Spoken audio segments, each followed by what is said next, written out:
Hi, Ellen. Thanks for sending me your run videos for analysis. You actually did a really good job on taking the various angles, side view, front view, almost front view, but definitely both side views and a back view. So to start off with, the first thing I did was count your cadence. So I'm counting the number of foot strikes you take per minute. You want to be, generally between 80 and 90, 85 to 100. I can tell you're a runner because your cadence is between 95 and 100, which is actually really good. Maybe if you slow down, it may get as low as 85. And if you speed up, it's going to go over 100. But it's definitely within that efficient running cadence range that I like to see. And then from there, after counting cadence, I'm looking at your foot strike. Do you strike toey, midfoot, which is also flat foot, or heel? Because depending on how you strike the ground, you could experience issues. If you're a toey foot strike person, you're going to have Achilles and posterior tibialis issues. If you land midfoot, flat foot, that's the most efficient. That's what I'm looking for. If you land on your heel, then you may experience some knee, hip, and shin pain. And then more importantly, I'm looking at your knee flexion and extension and how your foot is hitting the ground in comparison to your hips. What I see a lot of is other athletes, runners, reach and overstride a little bit.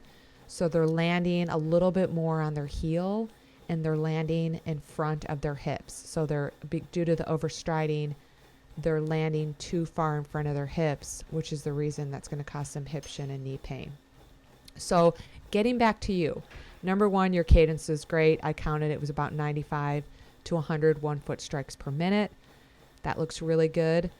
From the side view, because you have a higher cadence, I knew I would not see you landing on your heel, which you weren't. You can see that from the side view. You're definitely a nice flat foot, mid-foot striker.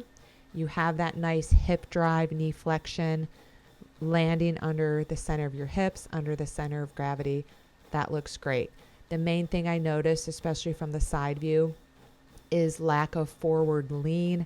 That's probably due to the nature of the treadmill. It's a little bit more difficult to actually lean forward because you're not really moving in a forward motion.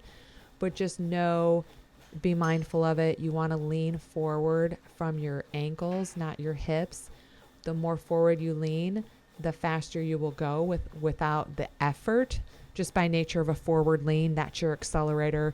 That's going to help you with your leg speed while maintaining that nice knee drive, knee and hip flexion, and bringing that heel up to your butt looks really good.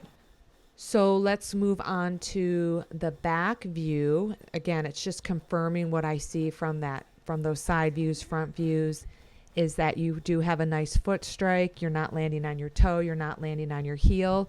You're not supinating, which would be landing and having your ankle roll in, and you're not, or sorry, that's pronating. You're not pronating where you land and you can have a noticeable inversion of your ankle, and you're not supinating where you land more on the outside of your foot. And if you looked at the bottom of your shoe, you could be able to tell if you were supination or pronation just by looking at the wear and tear on your shoe.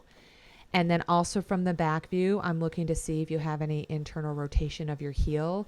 A lot of times when you're lifting your foot off the ground, if your toes are flaring out and your heel is internally rotated in towards the other leg, that could be an indication of a weak glute medius and a potential injury happening currently or happening in your future.